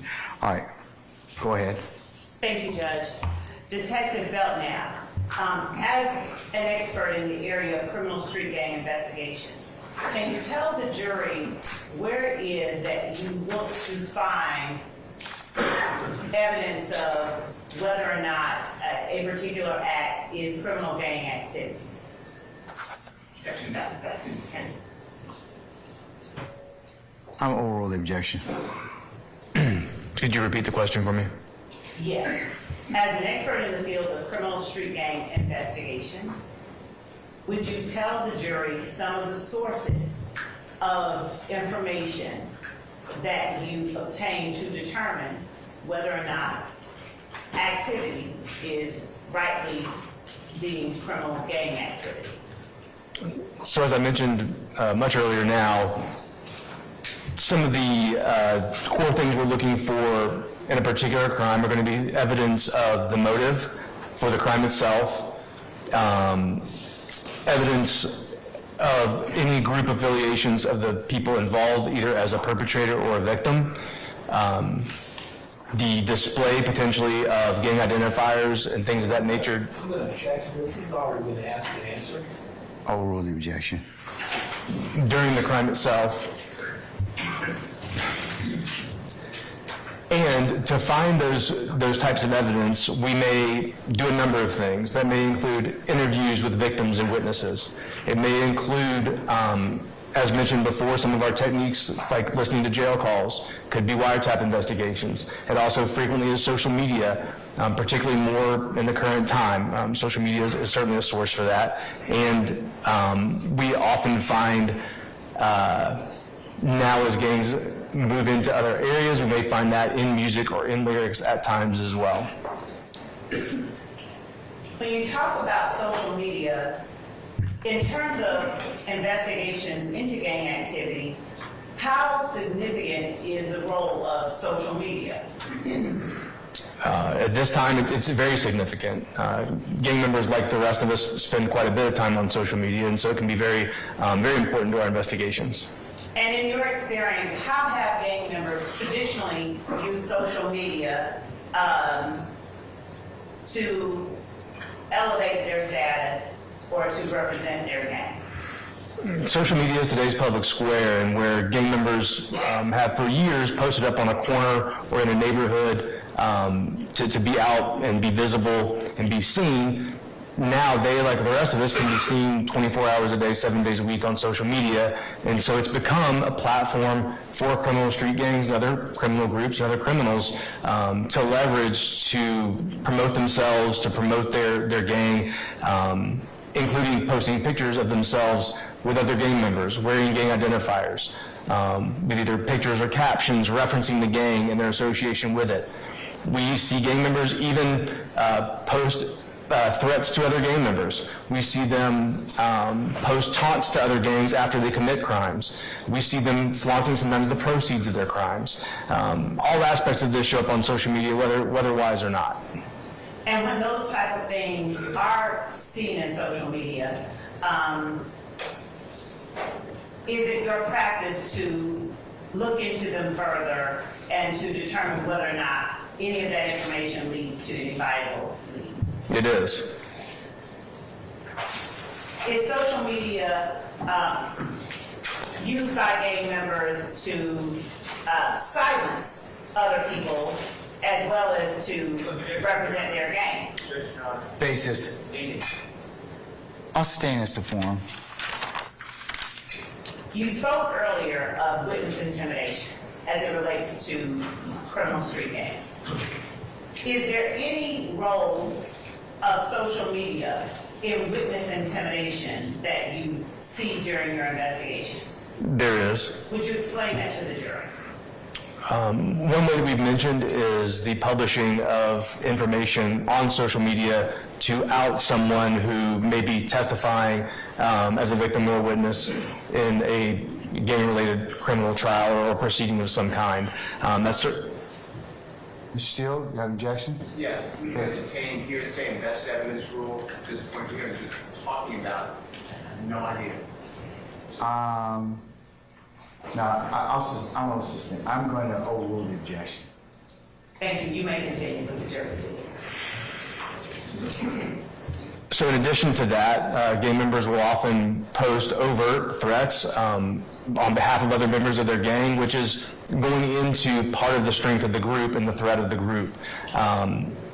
When we're doing gang investigations, it's not just the one person or the group of people maybe that are in that particular case. The power of the gang and its fear in the community is that there's a large number of them, and even if a few are locked up, the ones that remain are still out there on the street to pose a threat to victims or witnesses, and that often happens through social media. And do music lyrics ever become a part of your investigation into gang cases? They do. Would you explain to the jury how? Gangs have been involved with music for decades now. This is not a new thing. It has reached new levels, though, over the past 10 or so years that I've been investigating gangs, where before we didn't see the kind of overt gang references in music to the extent that we do now. It's a much greater extent, and we see gangs much more directly referencing themselves and their rivals, and even sometimes specific people from other gangs in activities that are actually going on the street that current time. We even today have some of our gangs that will go into the studio tonight and make a song about a shooting they did this afternoon, and they'll turn them around very quickly and very explicitly and very directly related to the crimes they're committing. And as a gang investigator, what role do you see that type of activity playing in the promotion of the gang itself? State of mind, Your Honor. 704. We're not asking about anyone's. Yeah, I'll overrule the objection. You may answer that. Would you mind repeating the question? Sure. What role, as a gang investigator, do you see that type of activity that you just described? You said that a gang member may well go into a studio tonight and make a song about a shooting that the gang member did just this morning.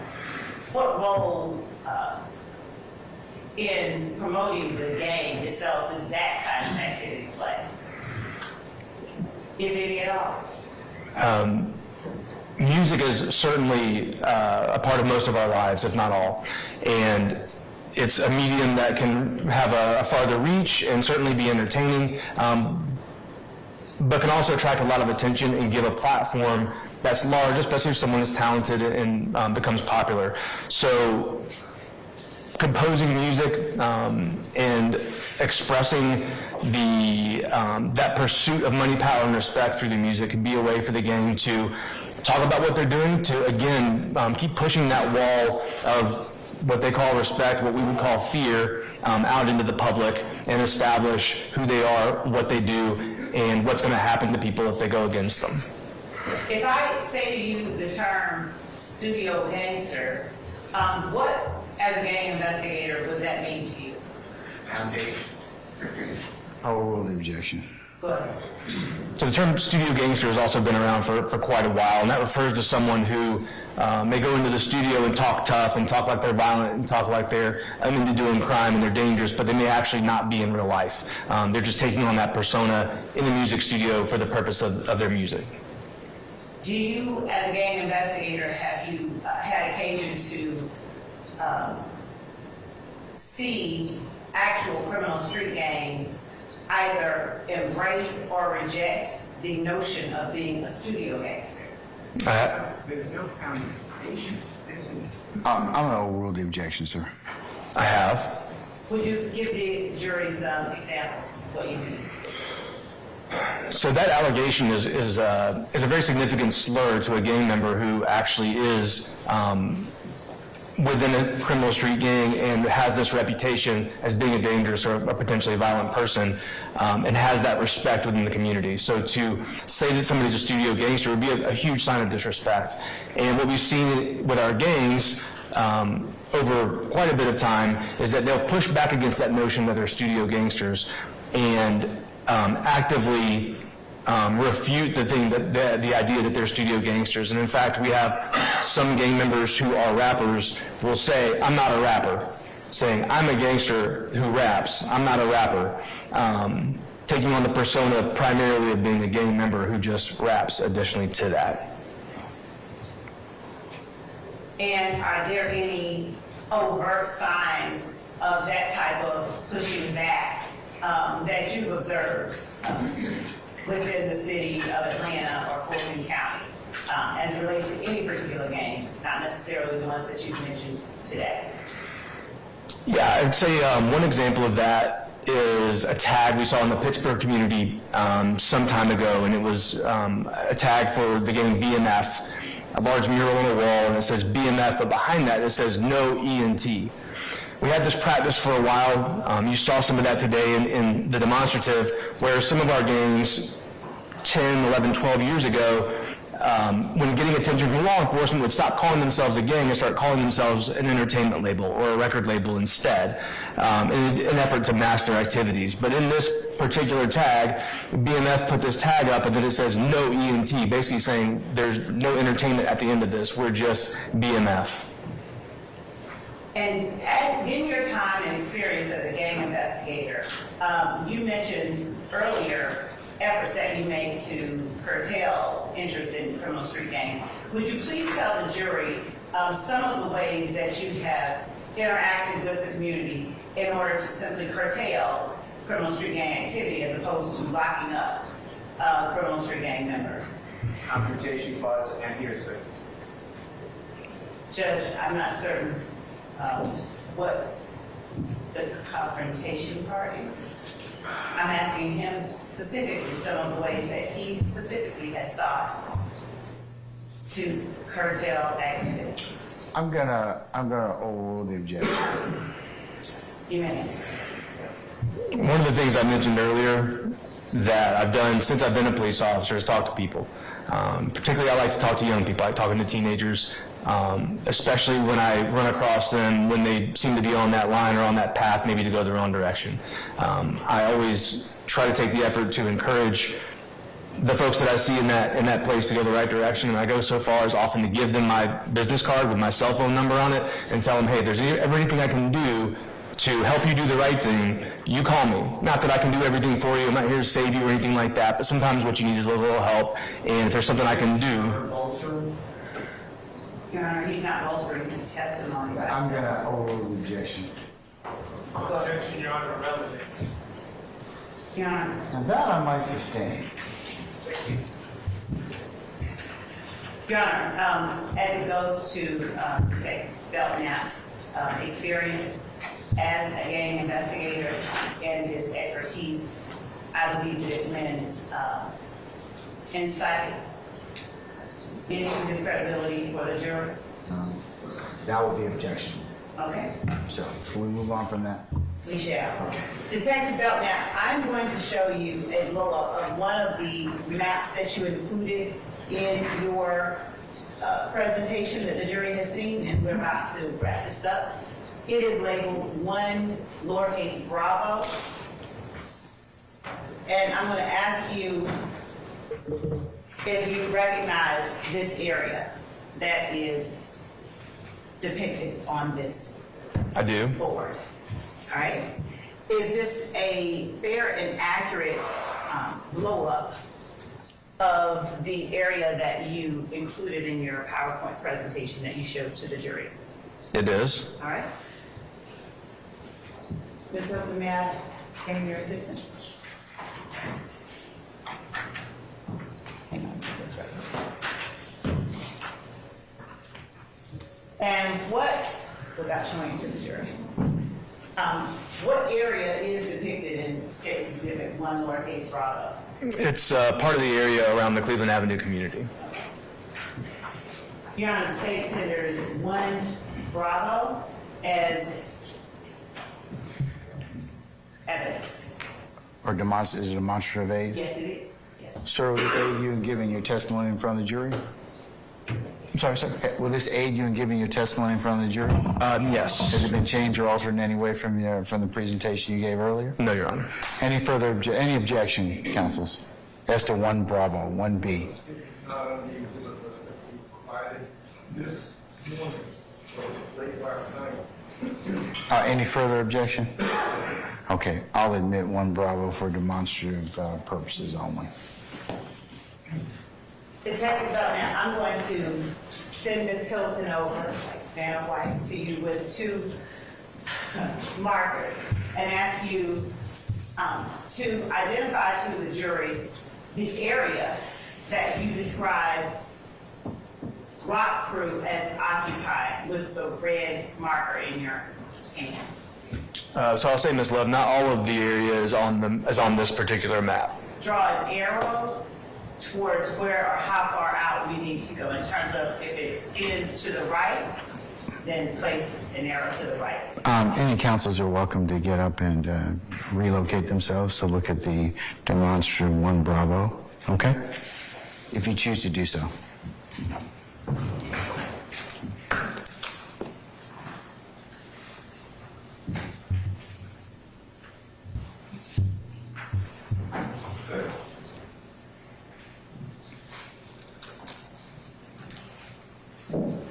And you can stand up and explain to the jury the area that you're identifying on the exhibit as well. Okay, you want me to draw on the map? I absolutely will. Okay. And you put your name in the top right corner. Okay.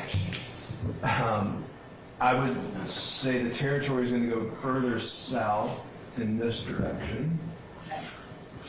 What direction are you referring to, sir? North, south, east, west, southeast? South, Your Honor. He's pointing down to the bottom of the exhibit.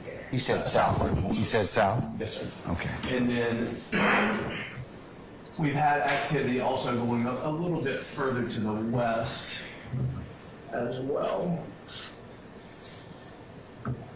As far as territory, but I would say that covers. I would say that covers it. And so the entirety of this area depicted is area that Rock Crew operated within. Try to inform the question. It's not a question, that's a statement. I'll ask it. You mean you object us to form, Mr. Harvey? Yes. Okay, I'll sustain that. You can rephrase. Is the area that is depicted, all of the area here, areas that Rock Crew operated within? Inclusive of the areas where you drew the arrows? It is, with the exception that I would say this area on the northeast corner of the map of Lakewood would be outside of the bounds of where we saw their activity. would you take your red marker and just delineate? So if it's just exclusive of that upper right, then draw a line separating it out, like you're cutting a piece of cake out.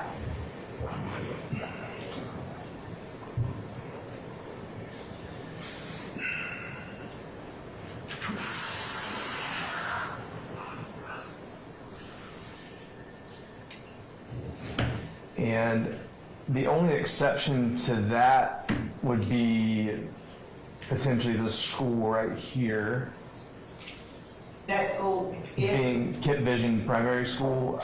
I don't recall specifically Kit Vision Primary School having activity. I don't want to exclude it unnecessarily.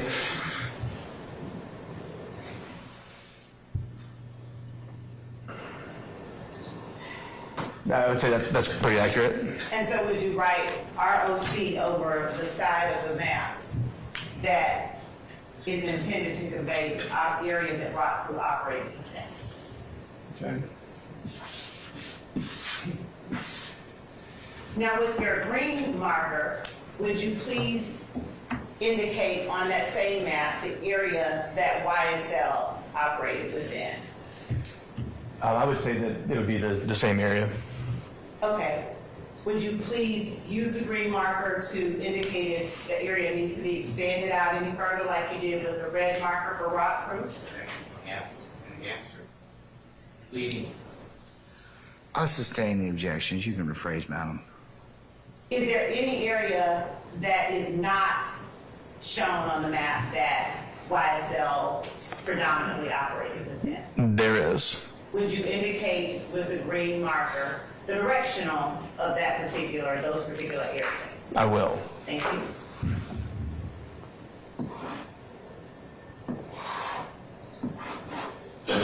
Sorry, Ms. Holden.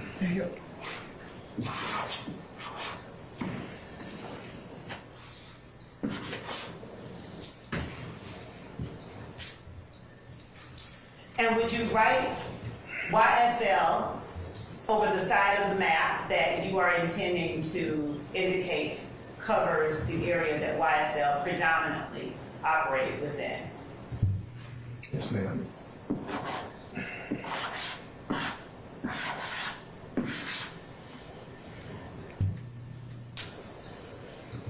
Thank you. That's all that I have. Would you please publish that to the jury?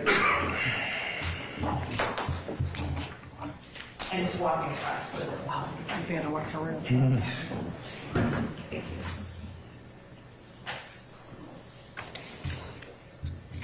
And to be clear, one more question. Would you just give the boundaries of that area that is described? Stand up and give the boundaries that we're talking about for the jury.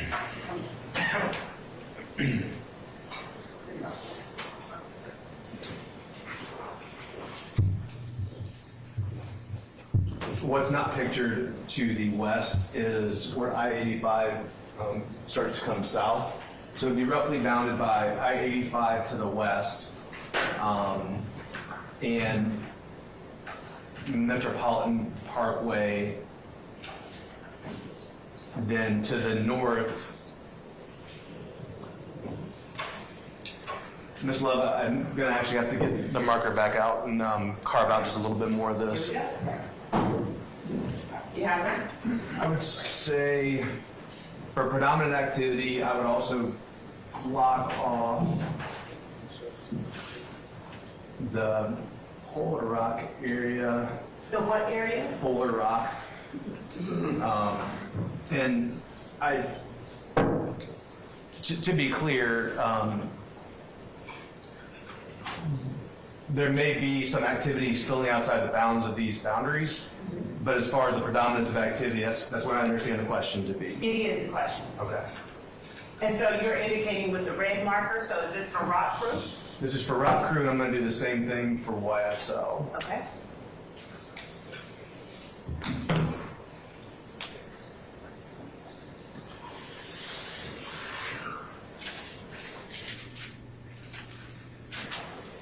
So the boundaries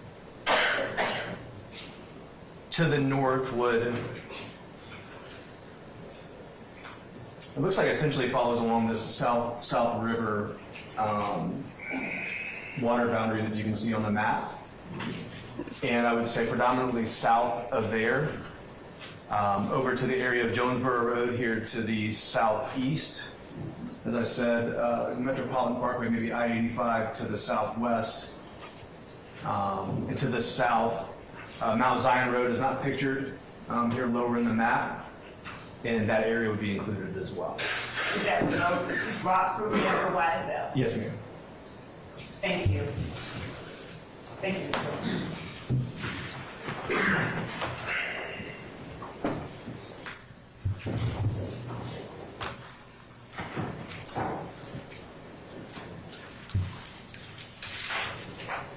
That's all I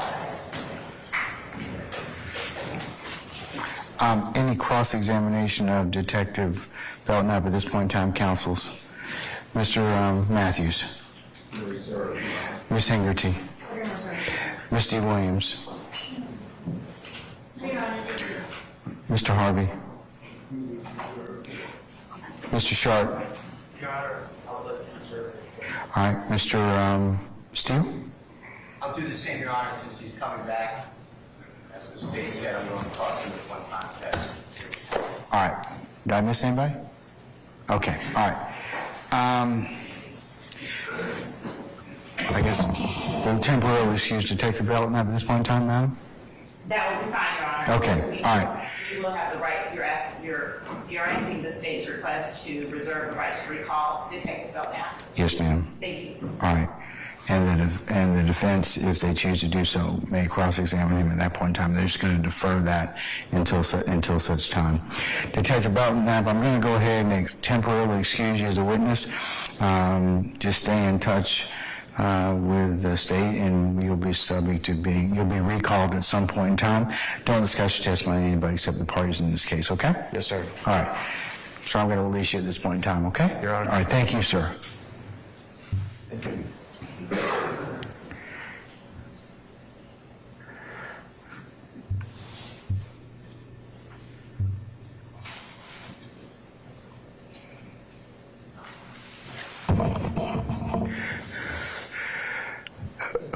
Okay, ladies and gentlemen, the hour is about 5:35, so I think it's a natural stopping point for us today. What do you think? Okay, all right. Fun meter peg for the day? All right, okay. We'll go ahead and recess you for the evening and ask that you come back tomorrow.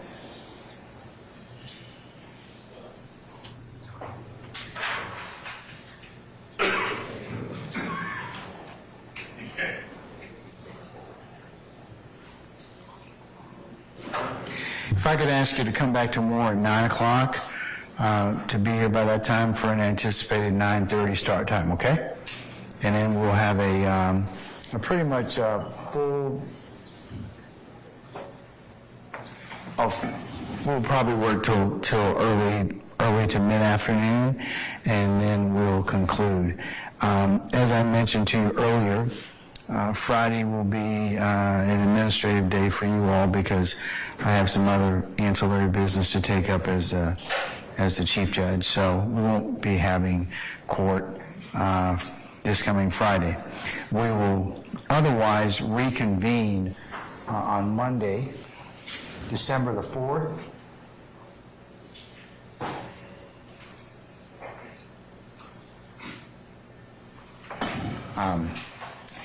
At 9 o'clock.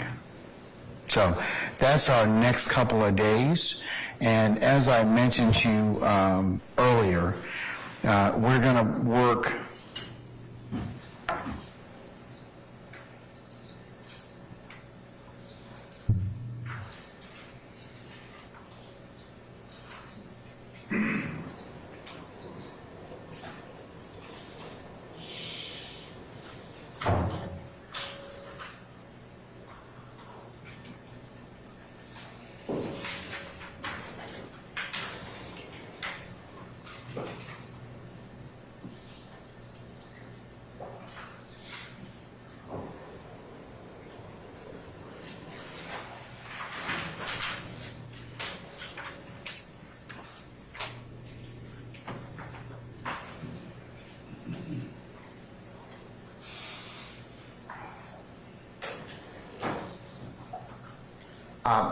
Ladies and gentlemen, the 4th will be a full day. The 5th will be a full day. The 6th, that's a Wednesday, that will be a full day. The 7th, we may go for a few hours, and the 8th, we will go, the 8th is a Friday, that should be a regular day. The week of the 11th, and looking at our schedule, I haven't said anything yet, Mr. Harvey. I haven't said anything yet. All right. I'm going to move you up front. Yes, I am. Yes, I am.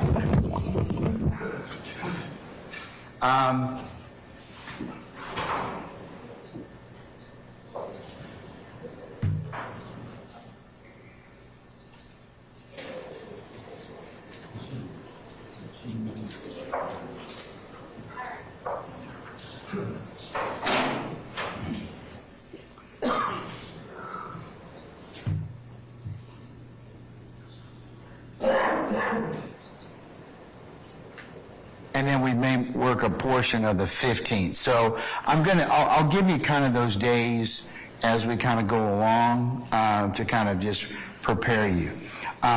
So I respectfully ask that you not make any appointments until such time as that will conflict with the court schedule. Okay. I'm going to try and give you our schedule a little bit out in advance so you can make appropriate plans. I can tell you with reasonable certainty that the week of the 16th of December through the end of the year, you will be down, okay? And that's to give you all an opportunity to prepare for the holidays and for the rest of us to do the same. So if you want to go ahead and start to kind of think about the week of that particular week, and that would be the week of the 16th of December, you can start to kind of plug your schedule in, because I don't think we'll be looking for you that week, nor the week that involves Christmas, okay? So, and then we'll reconvene probably on the 2nd. So that's kind of roughly the schedule that we'll have through the first of the year. So that's, and I'll try and, like I said, update you accordingly or give you the day-to-day breakdown. But if you have any things that you're looking to kind of schedule, attend to, or whatever, the week of starting the 15th would probably be the best week for you to do that, okay? All right. What are your ministerial inquiries of me, ladies and gentlemen? Say again?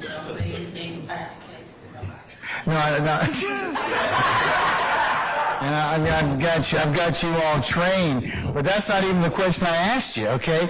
No, a ministerial inquiry is a question. Okay, you're confusing that with my ad nauseum admonitions. I've got you all kind of just, tethered up about that. But what is your question for me, madam? My question is, the week of, I think you said 15th? Yes, ma'am.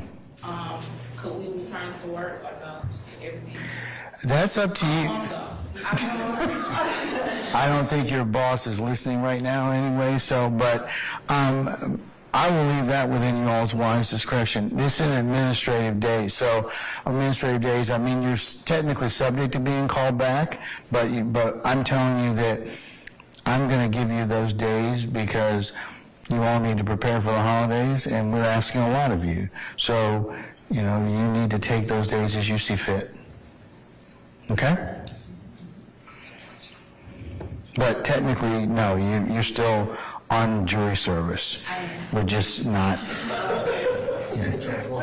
You sell that like you mean it, okay? All right, okay. Does anybody else have another question of me at this point? If you do, ladies and gentlemen, there's no harm in asking any question at all, right?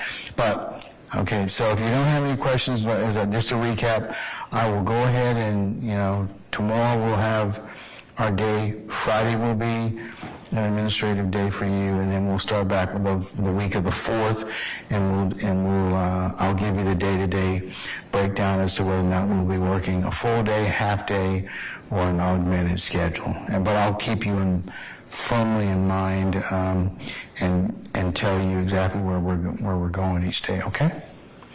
All right. I do have a question. I always knew there's somebody. What's your question, madam? Will I be excused for the 5th? Of what? The 5th of this? December. No. No.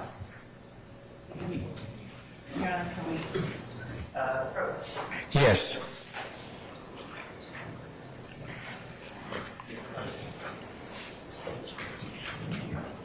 I can't. I can't.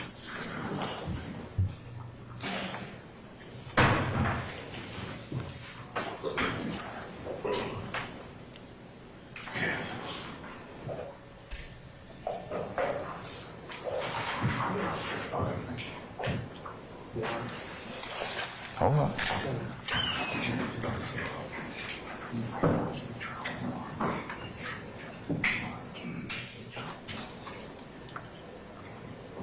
What's on?